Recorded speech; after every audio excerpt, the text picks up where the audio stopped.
इसमें क्वेश्चन एक इम्पोर्टेंट और काफी विस्तार से आपने अपना मैनिफेस्टो जो है डिटेल में मीडिया के सामने आपने रखा। सबसे दो तीन सवाल आ रहे हैं जिसमें अगर हम वोट लेन कारगिल कांग्रेस की अगर हम बात करें तो वो लोग पार्ट सिर्फ KDFX के, तो इसमें आपने मेन जो स्टेट लद्दाख को लेकर वो मैनिफेस्टो में साफ नजर नहीं आ रहा। और रिसेंटली कल यानी कि एक वीडियो भी आउट हो गया, social political activist Sajjad Kargil का भी डायरेक्ट निशाना कांग्रेस की तरफ कर रहे थे। इस पर आप क्या कहोगे स्टेट को?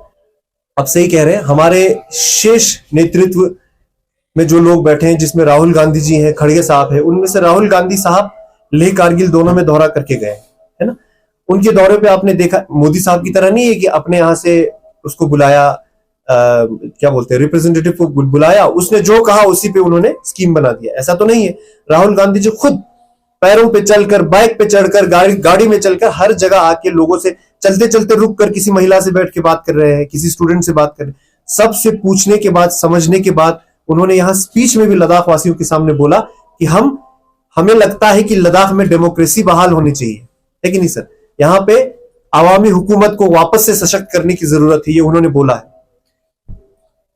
हमारे 4 पॉइंट मुद्दों में से 2 पॉइंट, एक तो यूथ के जॉब्स को लेकर, एक 6 शेड्यूल को लेकर हमारे मैनिफेस्टो में, नेशनल मैनिफेस्टो में आ चुका है। स्टेट रूट को लेकर भी हम उनके सपोर्ट में है ही है। राहुल गांधी जी ने भी खुद सपोर्ट। सबसे पहली बात तो ये बहुत बड़ी बात है कि 2 छोटे डिस्ट्रिक्ट्स का जो मुद्दा है वो हमारे नेशनल मैनिफेस्टो में आया है। आप खुद बताइए, चाहे सजाद कारगिली साहब जिनके लिए भी कैंपेन कर रहे हैं, क्लियरली अगर मुझे अब पोस्टर्स में मैंने देखा है कि वो हनीफा साहब को कह रहे हैं कि वोट दें, या फिर उनके सपोर्ट में उन्होंने विड्रॉ किया अपना कैंडिडेचर, या बीजेपी हो, ये 2 हमारे सामने खड़ी है पार्टियां, या इंडिपेंडेंट हुए। इन दोनों में से दोनों के मैनिफेस्टो में नेशनल लेवल पे, इंडिपेंडेंट का तो कोई सवाल ही नहीं है, वो पता नहीं कहां जाके कल गुहार लगाएंगे, किसी को नहीं पता। उन्होंने तो इतनी भी मेहनत नहीं की कि अपने तरफ से मैनिफेस्टो में क्या रखे। जो वहां पे सोनम वांगचुक जी अपनी जान को कुर्बानी पे लगाकर जो 4 पॉइंट मुद्दों को लेकर, थुप्सन साहब, जोरा साहब और लवरुख सिंह साहब जो हर जगह हमारे यहाँ केडीए के लीडरों के साथ जो जाकर जो प्रचार कर रहे हैं, उसी को कॉपी पेस्ट कर बोल रहे हैं, जो वो तो है ही है ना, वो तो लद्दाख का मुद्दा है ही है।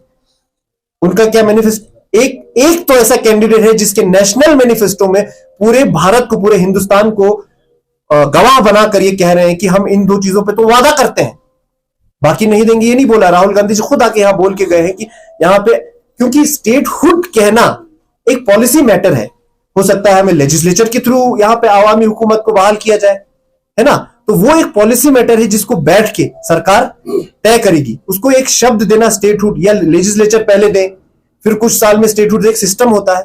उस चीज को देखते हुए पॉलिटिक्स सिर्फ ये चीज नहीं है कि बस माइक पे आके कुछ बोल दें, हर चीज देख समझ के करना पड़ता है। हम तो शुक्रिया अदा करना चाहते हैं खड़गे साहब और राहुल गांधी जी को, सोनिया जी को, प्रियंका जी को, कि आपने लद्दाख जैसे एक माइनॉरिटी में रहने वाले लोगों को, उनके मुद्दों को आपने नेशनल मैनिफेस्टो में रखा है। अब आप बताइए, बीजेपी जिन्होंने मैनिफेस्टो में रखा था 2 बार, हो सकता है एक बारी में पूरा ना हो, सही बात है, आप कोशिश करें, पूरा नहीं हो क्योंकि पूरे भारत को देखना होता है सरकार को, फिर नहीं हुआ तो दूसरे में रखा, चलो ठीक है, हो सकता है काम चल रहा हो। अब जब तक वो पूरा ना हो तब तक तो मैनिफेस्टो में रहना चाहिए ना, है ना। या तो बोल अब एकदम से मैनिफेस्टो से गायब हो गया, या तो पूरा होना चाहिए या फिर लगातार जारी रहना चाहिए, उनके मैनिफेस्टो में भी नहीं है। हनीफा साहब का भी क्या मैनिफेस्टो है किसी को पता ही नहीं है। जो 4 पॉइंट मुद्दों पे हनीफा साहब का इंडिपेंडेंट कैंडिडेट के हिसाब से वजूद आने से पहले, जब वो एनसी के प्रेसिडेंट रहे, तब से लेके ये तो पूरे लद्दाख के आवाम का 4 पॉइंट मुद्दा ही है, जिसके साथ तो कांग्रेस हमेशा से रही है, जिसके साथ कांग्रेस के सारे काउंसिलर, सारे जितने भी नेता हैं अनशन पे रहे हैं, है ना सर।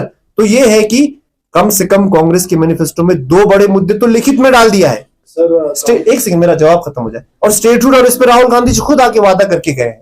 तो ये है कि हम ये कहेंगे कि भारत भर के सामने गवाह भारत को रखकर, हिंदुस्तान को रखकर, हम 6 शेड्यूल और इसका जॉब्स का हमने डाल दिया है। स्टेटहुड का सबके सामने राहुल गांधी साहब बोल के गए हैं कि आवामी हुकूमत को वापस से जमहूरियत को यहां बहाल करने की जरूरत है।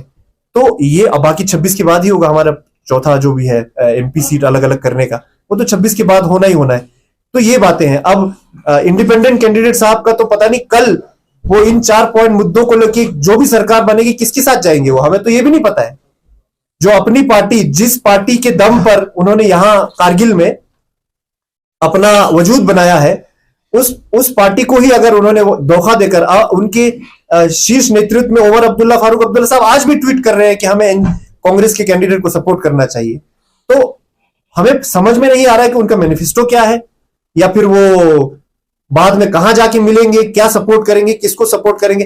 कांग्रेस एक अकेली ऐसी पार्टी है जो नेशनल लेवल पे हमारे 4 पॉइंट मुद्दों के साथ खड़ी है। सर यहाँ पे एक चीज बोला आपने कि उमर अब्दुल्ला और फारूक अब्दुल्ला को सपोर्ट करना चाहिए, लेकिन कांग्रेस का जो प्रेसिडेंट है कारगिल का और अजहर कलवी आपको आपके कैंडिडेट को सपोर्ट करना है, आपके जो मैंडेट मिला है कांग्रेस को, इस पे क्या कहना है?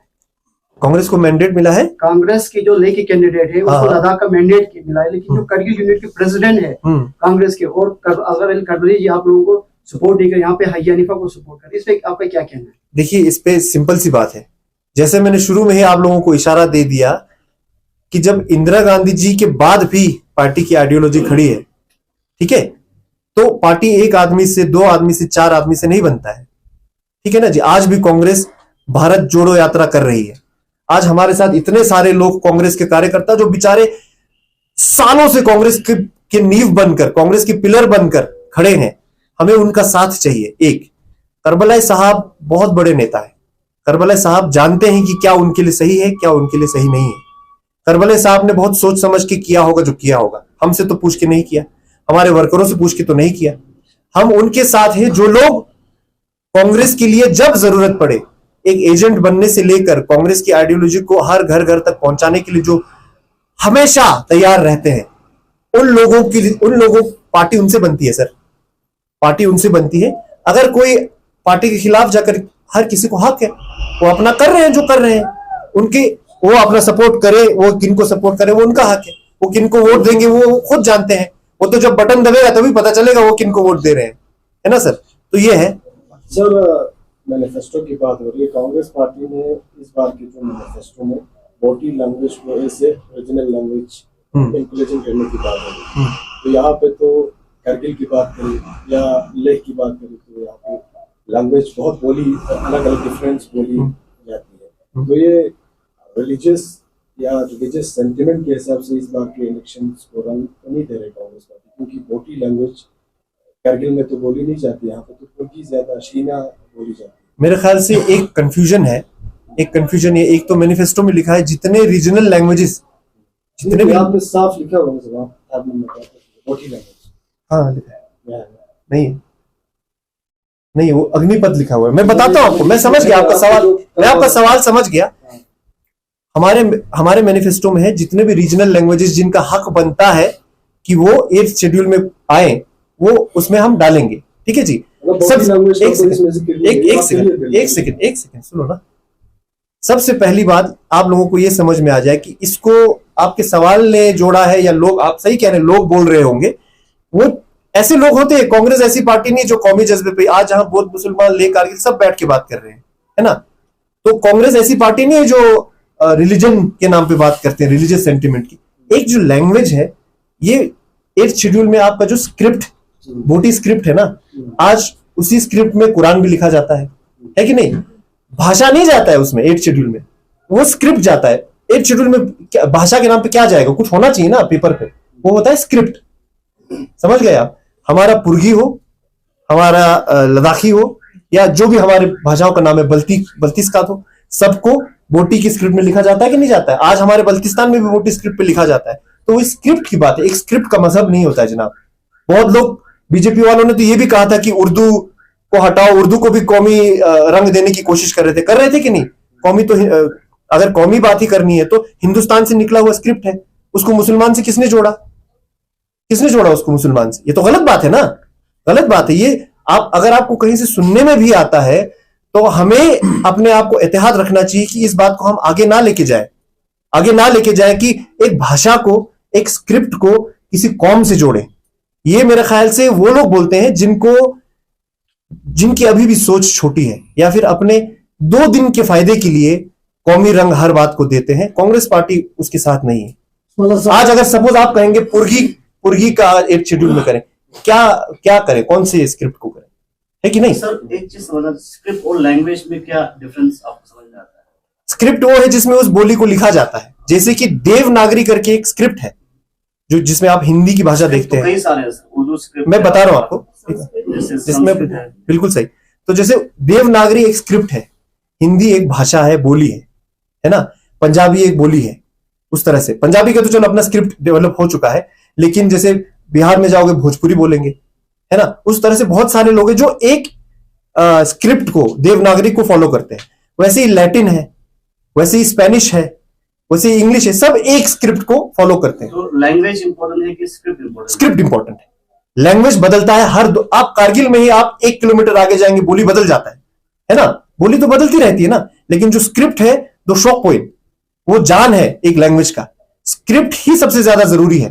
स्क्रिप्ट जो है कारगिल में तो पश्तो अरबी में लिखा जाता है इस स्क्रिप्ट के हिसाब से, और मैक्सिमम लेह में जो है बोटी लैंग्वेज। आपको पता है अरबी स्कूलों में अंडरस्टैंडिंग के हिसाब से तो ये तो नहीं, सुनो बनता नहीं है। आपको क्या लगता है अरबी को देश में अभी फिर से उसको स्थापित करने की जरूरत है? अरबी तो स्कूलों में पढ़ाया जाता है भैया, उसके लिए अभी हम है कि नहीं? अरबी तो पहले से है ना। अरबी तो स्कूलों में टीचरों के थ्रू मजहबता पढ़ाया जाता है। अरबी टीचर है, तो उसके लिए अभी और क्या करेंगे? जो यहाँ का जो लोकल वो है, उस जो पुर्गी भाषा हो, चाहे बल्ती भाषा हो, चाहे आप बल्तिस्तान में भी जाके देखो, वहां बोटी स्क्रिप्ट लिखा जा रहा है, हम लोगों से हो नहीं पा रहा है। तो इसलिए हम कहते हैं कि बोटी स्क्रिप्ट के लिए भी हम बोलेंगे अब, है ना। और मतलब साहब छोड़िए स्क्रिप्ट वाली बात, बोलना बहुत चौड़ा है, बहुत सेमिनार हो चुके हैं, नेशनल लेवल में भी हो चुका है, काफी डिस्कस है। आप एक चीज, कांग्रेस की दोहरी पासी कब तक चलेगी? जिस तरह नेशनल कॉन्फ्रेंस के सदर ने स्टेट कॉन्फ्रेंस को बाहर कर दिया, आपके वकार रसूल, आपकी कांग्रेस जो है जब सपोर्ट कर, तो आपकी कांग्रेस खामोश क्यों? कांग्रेस खामोश, कांग्रेस हमारी तरफ से, मैं बोल रहा हूं कांग्रेस, मैं तो खामोश नहीं हूं। कारगिल एक्शन उठाया, कारगिल के जब आपका सपोर्ट नहीं कर रहे, कांग्रेस के हैंडल क्या सपोर्ट किया है? आप एक बहुत तजुर्बेकार पत्रकार हैं, आप जानते हैं क्या इलेक्शन से 10 दिन पहले हम इलेक्शन पे फोकस करें? हम इलेक्शन पे फोकस करें कि पार्टी में लेटर निकालने में फोकस करें? पहली बात। दूसरी बात, चाहे ले से हो कारगिल से हो, हर आदमी ने अपना अपना स्टैंड जो है इलेक्शन से पहले क्लियर कर दिया है। और क्या जानने की जरूरत है? कौन इंडिपेंडेंट के साथ है, कौन कांग्रेस के साथ है, कौन बीजेपी के साथ है, वो क्लियर है हम सबके सामने। तो हम अपना इलेक्शन 20 मई तक हम अपना फोकस करके लोगों तक, जो हम भटकना नहीं चाहते अपने मुद्दों से। सर आपने कहा जैसे बोटी ये वो है, इसको छोड़ दीजिए, हम नहीं छोड़ेंगे। हम उस मुद्दे को नहीं छोड़ेंगे। हम ये 10, 11, 12 जितने भी मुद्दे हमें लगता है उसको कवर पे रखना चाहिए, बाकी तो बहुत मुद्दे हैं, उनको लेके हम हर घर पहुंचेंगे। हम अभी उस पर फोकस करेंगे। हम ऐसे डिस्ट्रैक्शन वाले टैक्टिक्स में फंसेंगे नहीं, जैसे जब सब कुछ अच्छा चल रहा होता है तो मोदी साहब आके एक कौमी बात कह के चले जाते हैं, है ना, मुसलमानों को अटैक करेंगे, माइनॉरिटीज को अटैक करेंगे, तो उनको लगता है कि हम उसमें भटक जाएंगे उनको जवाब देने में। हम उन सब में नहीं जाएंगे। हम ले कारगिल की बात करके कौमी वो नहीं करेंगे, मुसलमान बौद्ध क्रिश्चियन करके हम कौमी जज्बा नहीं जगाएंगे। हम लोग अपने मुद्दों को लेके जाएंगे। और हम समझते हैं कि लद्दाख के लोग, कारगिल के लोग, लेह के लोग आज इतने जागरूक हो चुके हैं, इतने एजुकेटेड हो चुके हैं, चाहे विमेन हो, यूथ हो, सब लोग आज इतने ओपन माइंडेड हो चुके हैं कि अब ये सब नहीं चलेगा। अब ये कौमी जज्बा, ये सब पे अगर कोई बोलेगा तो हमें आवाज उठा के बोलना पड़ेगा कि भाई मुद्दे पे बात करो, मुद्दे पे बात करो, हिस्सेदारी की बात करो। कितने यूथ और वुमेन को आज हिस्सेदारी कारगिल की पॉलिटिक्स में, आप मुझे बताइए, कितनों का हिस्सेदारी है आज पॉलिटिक्स में? हम बात कर रहे हैं उस हिस्सेदारी की, हम मैनिफेस्टो में रख रहे हैं, हम प्रेस कॉन्फ्रेंस में उस हिस्सेदारी की बात कर रहे हैं। तो ये हमारा मुद्दा है। हम इसको लेके गांव गांव जाएंगे, आज नहीं, कल नहीं, परसों नहीं। मुझे उम्मीद है लद्दाख के लोग जो एक एक दिन के साथ एजुकेटेड होते जा रहे हैं, एक एक दिन के साथ जिनका दिमाग खुलते जा रहा है, उन लोगों को यह बात समझ में आएगी। वो लोग कौमी जज्बे के जाल में नहीं फंसेंगे। पूरे साल कांग्रेसी बने रहते हैं, इलेक्शन से 2 दिन पहले इंडिपेंडेंट बन जाते हैं। क्या यह हमें नहीं दिख रहा है? क्या लेह के लोगों को, कारगिल के लोगों को इतना नहीं पता लग रहा है? तो हम सब ये जानते हैं। हमारे कांग्रेस के इतने पुराने, यहां हैदर साहब को देखिए, कब से कांग्रेस में है। हैदर साहब हैं, यहां लियाकत साहब हैं, ये सारे लोग हैं। अजय परवीन को देखिए, कब से कभी प्रेसिडेंट, कभी जनरल सेक्रेटरी के पोस्ट पे रहकर कांग्रेस के मुद्दों को आगे बढ़ा रही है। क्या हमें समझ में नहीं आ रहा है ये बातें? ये अभी मुझे सुनने के लिए आए हैं, मैं जो कह रहा हूं वो सुनने के लिए यहां बैठे हैं। तो ये सुनेंगे, फिर हमारी बात को समझेंगे। सुभान साहब को देखो, यहां कब से सोशल इश्यूज के ऊपर बोलते आ रहे हैं। शबीर साहब तो कांग्रेस के यहाँ पे बिल्कुल मेन पिलर है। पूरा ऑफिस जो है कांग्रेस का जो दिल है, धड़कन है, वो यही है। इन लोगों को क्या समझ में नहीं आ रहा है? ये सुनेंगे, अगर मैं सही कह रहा हूं तो मेरी बात को मानेंगे। करबला साहब सही कह रहे हैं, हाजी साहब सही कह रहे हैं, हनीफा साहब सॉरी, और रशीद अल्सन बीजेपी के सही कह रहे हैं। तो आवाम का क्या काम है? पार्टी का इलेक्शन से पहले एक एक आदमी आके उनका जो उनकी सोच है उसको आगे रखते हैं और उनमें से जो सबसे सही लगता है उस पर वोट देते हैं। सही बात है ना?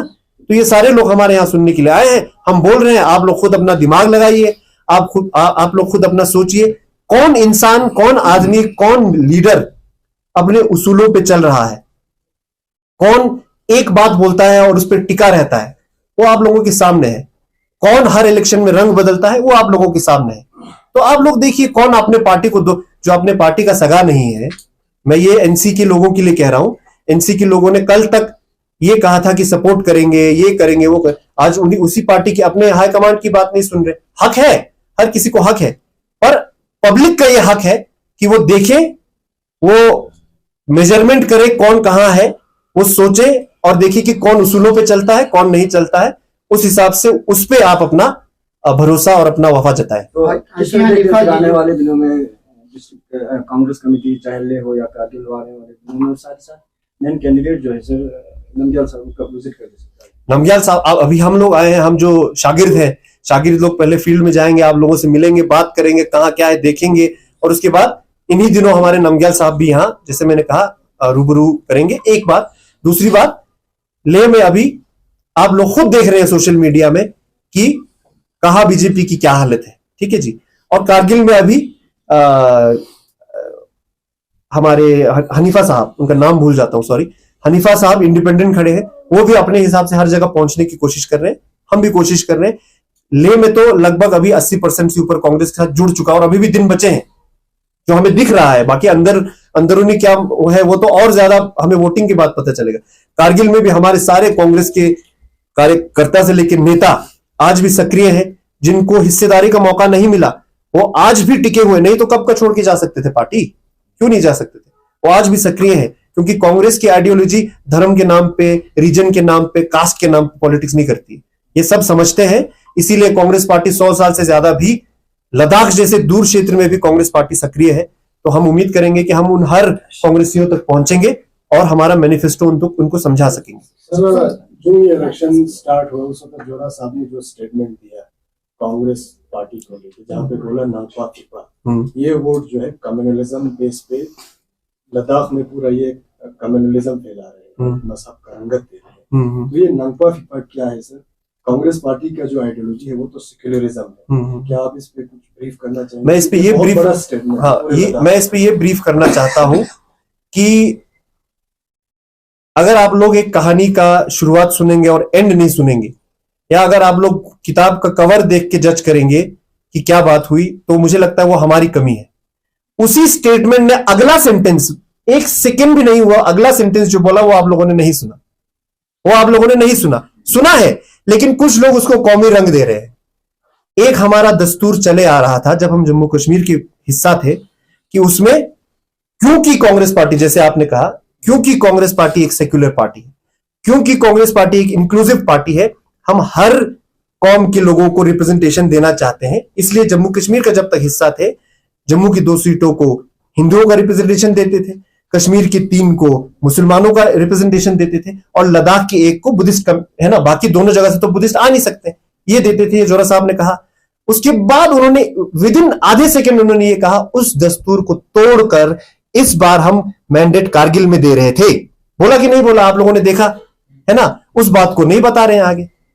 कारगिल में मैंडेट जा रहा था, हम लोग तो तैयारी के साथ बैठे थे कि अब हम कांग्रेस के लिए प्रचार के लिए कारगिल निकलने वाले हैं।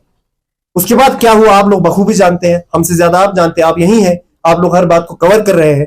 जोरा साहब की ये इतना बड़ा उनका स्टेटमेंट, इतना बड़ा स्टेटमेंट, जाहिर सी बात है अपने पसंदीदा कैंडिडेट के साथ कोई भी वोट कर सकता है, कोई भी खड़ा हो सकता है, वो अपना मसला हुआ। पार्टी के प्रेसिडेंट होने के नाते उन्होंने बोला कि हक बनता है, पिछले 3 बार से यहां से इंडिपेंडेंट खड़े हो रहे थे, ले से एक और कैंडिडेट ले से खड़ा हो रहा था, तो पिछले 3 बार से हमारे ऑपोजिशन को फायदा मिल रहा था, है ना। तो इस बार और वोट पूरा शेयर देखे तो कारगिल में ज्यादा आ रहा है, तो हक बनता है डेटा भी यही कहता है कि भाई कारगिल में मैंडेट जाना चाहिए। बोला कि नहीं उन्होंने उसी प्रेस कॉन्फ्रेंस में? आप जानते हैं उस बात को। आप जो कौमी रंग दे के अगर आपको पिलाएंगे और आप आंख बंद करके पी लेंगे तो फिर वो हमारी गलती है, मुझे लगता है। जी हाँ सर, जिस तरह आपने मैनिफेस्टो में जो आपने और 9 में रखा है, जिस पर हम लोग काम फोकस ज्यादा रखा है सर, तो करगिल का एक पुराना डिमांड, 2 डिमांड है करगिल की आवाम का है। एक तो पूरा होते हुए हमें नजर आ रहा है जोजिला टनल हमारा, दूसरा हमारा एयरपोर्ट का एक्सटेंड और सिविल जहाज का। क्या आप लोगों को नजर नहीं है कि इस मैनिफेस्टो में उसको भी ऐड किया सर? करगिल वाले लोग सर्दियों में क्या मुश्किल का सामना करना पड़ता है वो आप हमें सही बात देखने को मिलता है। आप लोगों को भी इतना वो महसूस तो सही बात है। उसको लेकर आप लोगों ने नहीं सोचा कि उसके ऊपर फोकस किया जाए? सर जैसे कि हमारे लेह में भी इस तरह के मुद्दे हैं, स्थानीय मुद्दे, जैसे खरदुंगला में टनल की जरूरत है, नुब्रा को डिस्ट्रिक्ट की जरूरत है, जैसे जांस्कर को डिस्ट्रिक्ट की जरूरत यहाँ कारगिल में है। जुजिला, आप जैसे जानते हैं जुजिला टनल किस सरकार ने प्रोजेक्ट सैंक्शन किया था, आप जानते हैं। ठीक है, वो पूरा होगा, आज नहीं तो कल पूरा हो जाएगा। ये है हमारा नेशनल मैनिफेस्टो, आप समझ रहे हैं। अगर कांग्रेस पार्टी के नेशनल मैनिफेस्टो में एक एक जिले और एक एक क्षेत्र का एक एक ये डालेंगे तो 10,000 पेज का मैनिफेस्टो बनेगा सर। ये नेशनल मैनिफेस्टो की हम बात कर रहे हैं। आप एक मिनट, ये हम नेशनल मैनिफेस्टो की बात कर रहे हैं। जो स्थानीय मुद्दे हैं वो तो हमारा कैंडिडेट जाके बोलेगा। एक बात। दूसरी बात, क्या ये सारे मुद्दे हनीफा साहब के मैनिफेस्टो में है? उनका तो मैनिफेस्टो ही नहीं है। क्या ये सारे मुद्दे बीजेपी का मैनिफेस्टो? देखो, आप लोगों को अगर तसल्ली होगी तो हम भी यहां एक प्रिंटर पे लेके 6 शेड्यूल 10 साल के लिए दिखाते रहेंगे। वैसे नहीं होता है। हम वो बात करते हैं जो नेशनल, अभी एमपी इलेक्शन है सर, जब काउंसिल इलेक्शन होगा, किसी दिन हमें स्टेट असेंबली मिला, लेजिस्लेशन मिला, कांग्रेस सरकार आई और स्टेटूट मिला, तो हम तब ये सब मुद्दे, उसी मुद्दे को छापेंगे। ये तो नेशनल मैनिफेस्टो है। एमपी जो कैंडिडेट है वो नेशनल लेवल की बात करेंगे। बाकी ये कहीं नहीं कहा गया है कि हम लोग लोकल मुद्दों को नहीं उठाएंगे। लोकल मुद्दों के लिए तो वहां हमारा पार्लियामेंट में जाएगा मेंबर ऑफ पार्लियामेंट। ये हम जो नेशनल लेवल पे जो बात है वो हम पहुंचाने की बात कर रहे हैं। ये तो नेशनल लेवल के है सर, जो हमारा एयरपोर्ट का जो सिविल जहाज के वो नेशनल लेवल के है। हाँ, तो उसको करेंगे ना सर। डिस्ट्रिक्ट से जरा में ये इम्पोर्टेंट है। उसको तो हम टनल की बिना भी मतलब लोग पार कर सकते हैं सर, सर्दी में आने जाना। हाँ, हमने सोचना एक बार बंद हो गया तो सही बोल रहे हैं आप, बिल्कुल सही। यहाँ पे पेशेंट मतलब मरने के भी खतरा बिल्कुल होता है। बिल्कुल सही बोल रहे हैं। मुझे सब सामान्य वो तो हमारा लोकल मुद्दा है ही ना। उसको कौन मना कर रहा है सर? उसको तो कोई कैंडिडेट मना नहीं कर रहा है। तो आखिर में लास्ट क्वेश्चन है, हाजी हनीफा जो है हमारे करगिल, उन्होंने नाम दिया है लद्दाख डेमोक्रेटिक अलायंस, जिसका ले पूरा करगिल हर जगह से सपोर्ट। आपने बोला हाजी हनीफा ने मैनिफेस्टो, ठीक है, तो हमने उससे एक क्वेश्चन किया तो उसने बोला हमारे जो लद्दाख का जो 4 इश्यू जिसके लिए हम पिछले 8 साल से, जब से मतलब ये लद्दाख यूटी पर तब से लड़ रहे, तो और हमें मैनिफेस्टो का जरूरत ही नहीं है। इसमें हमारा नेशनल कॉन्फ्रेंस है, कांग्रेस है, तो मेन जो है यही 4 मुद्दा है, इस पे हमें लड़ना है। तो दूसरा क्वेश्चन ये है सर, तो हाजी हनीफा को पूरा करगिल से जितने भी पॉलिटिकल, रिलीजियस, जितने भी स्टेक होल्डर है, सबका सपोर्ट किस तरह चैलेंज है आपको? हमको पता है लेह में बीजेपी का थोड़ा कमजोर है वहां पे इस बार, लेकिन करगिल से हाजी हनीफा बहुत स्ट्रॉन्ग है सर। इस पे क्या आपका? देखिए, सबसे पहले तो आपने कहा कि एनसी और कांग्रेस है, नहीं है ना। उन्होंने खुद रिजिग्नेशन दिया तो वो एनसी नहीं हुए। कांग्रेस वालों ने भी प्रेस कॉन्फ्रेंस करके बोला तो वो कांग्रेस नहीं हुए, है ना। तो एक तो वो बात होगी। हर कैंडिडेट को, हर पार्टी को अपना बताने का हक है। हर किसी का मैनिफेस्टो होता है, उनका नहीं है, ठीक है। वो वही लद्दाख का जो मुद्दा है, जो सोनम वांगचुक साहब ने अपनी जान को दांव पे लगाकर जो वो किया है, उसी के ऊपर चल रहे हैं। उस पे तो हर कोई है ही है। उसमें तो आज भी अनशन में लोग वहां पे अब कुछ देर के लिए बंद किया, बैठे हुए हैं। तो हाँ, जरूर है, इलेक्शन है। इलेक्शन में हर कैंडिडेट का अपना एक दांव होता है, वो खेल रहे हैं। उस हिसाब से हर कोई अपना कदम आगे बढ़ाएंगे। हमें उम्मीद है कि कांग्रेस पार्टी की आइडियोलॉजी को लेकर, कांग्रेस पार्टी की सेक्युलर आइडियोलॉजी को, जो कौमी जज्बे की बात नहीं करता है, उस आइडियोलॉजी को लेकर लोग हमें वेलकम करेंगे। लोग हमारी आइडियाज को, हमारे मैनिफेस्टो को वेलकम करेंगे, समझेंगे और कांग्रेस के हाथ को दबाकर श्री नमग्याल जी के नाम पे वोट देंगे। Thank you sir. For more updates, subscribe to our channel Kargil Today. Click the show links and enjoy watching the videos. Like us on Facebook and follow us on Instagram. Keep watching Kargil Today. Keep enjoying Kargil Today, the only voice of Kargil Ladakh.